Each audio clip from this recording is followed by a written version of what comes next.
Meus amados irmãos e irmãs, a paz do Senhor, tudo bem? Nós vamos hoje meditar na palavra de Deus, aqui no texto que está em Marcos, capítulo 5, a partir do versículo 21, que nos fala sobre a filha de Jairo. E vamos extrair algumas lições para a nossa vida. O texto diz que Jairo, ele era um dos principais da sinagoga, e ele, vendo que sua filha está moribunda, está doente, prestes a morrer, ele vai até Jesus. Só que a forma que ele vai até Jesus mostra humildade e fé. Porque o texto diz que ele, sendo um dos principais da sinagoga, chegando até Jesus, prostrou-se aos seus pés. Humildade. E rogava-lhe muito, dizendo: minha filha está moribunda, rogo-te que venhas e lhe imponhas as mãos para que sare e viva.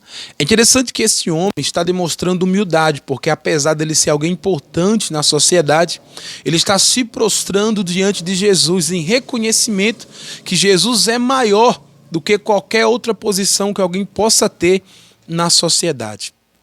E a fé dele mostra uma sinceridade muito grande, porque diferente lá do centurião, Mateus capítulo 8, versículo de número 8, diz que o centurião disse: Senhor, não sou digno de que entres debaixo do meu telhado, mas dize somente uma palavra, o meu criado sarará.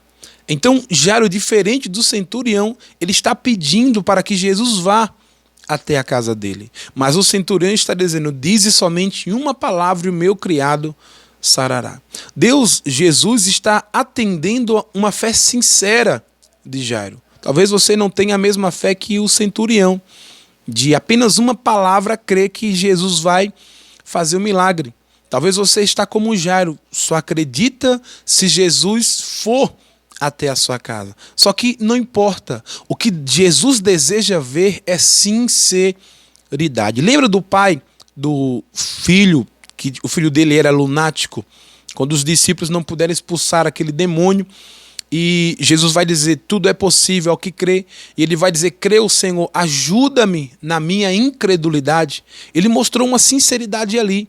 Uma sinceridade que poucas pessoas conseguem demonstrar ou demonstram. Deus, ele quer ver a sinceridade. Você precisa se derramar diante de Jesus e reconhecer. Às vezes falta fé, que às vezes falta confiança. Você precisa se derramar diante de Cristo, em reconhecimento daquilo que realmente você sente. Como está a sua situação? Como está seu nível espiritual? Deus, ele vai atender a sua fé. Deus, ele vai atender a uma fé sincera, a uma fé verdadeira. Não é uma fé que, para mostrar para os outros ou para mostrar para alguém que é um super cristão, que é um super crente, esconde o que de fato está sentindo. Não, Deus, ele quer que você demonstre o que de fato você está sentindo. Às vezes você não consegue crer, às vezes você está em um nível de espiritualidade não muito alto, mas Deus entende. Agora Deus quer que você reconheça isso diante dele.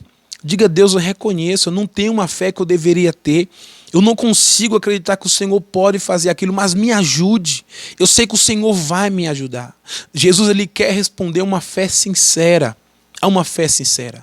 Jairo, ele acreditava que se Jesus fosse na casa dele, assim a sua filha seria curada.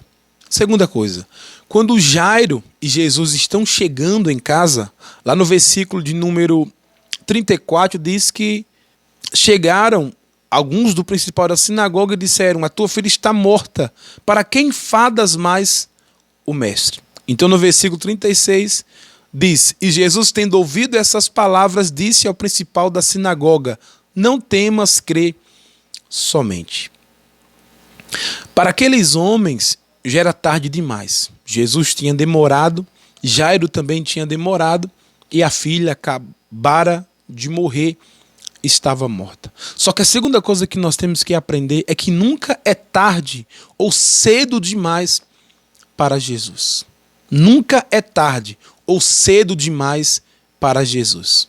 Tanto é que Jesus disse: não temas, creia somente. Aqui é uma garantia que Jesus estava dando para Jairo.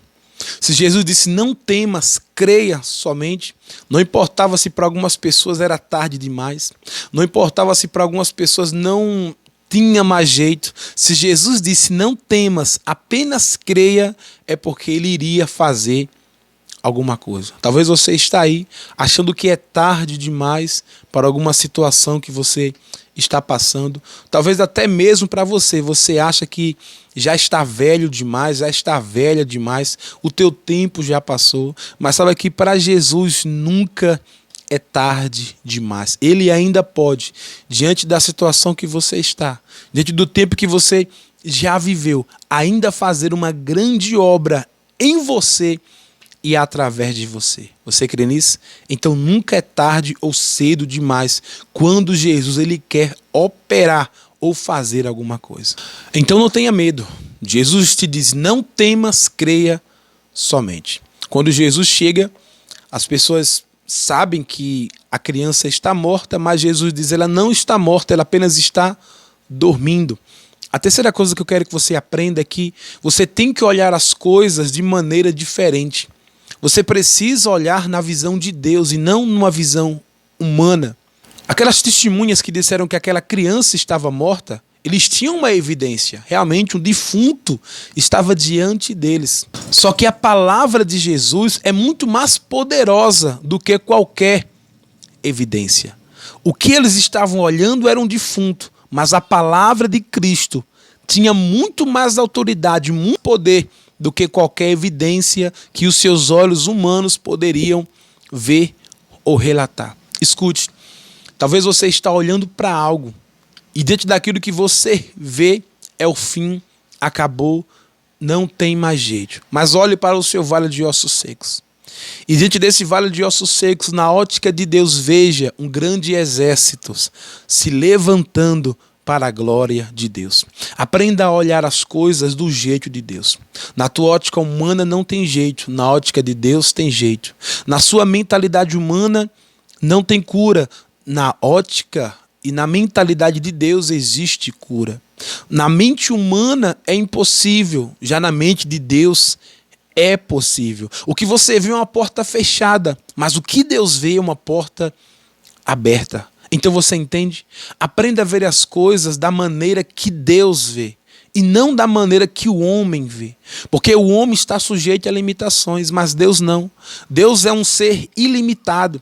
Então não olhe como um homem vê, olhe como Deus vê. Porque a Bíblia diz que o justo ele viverá pela fé, ou ele andará pela fé.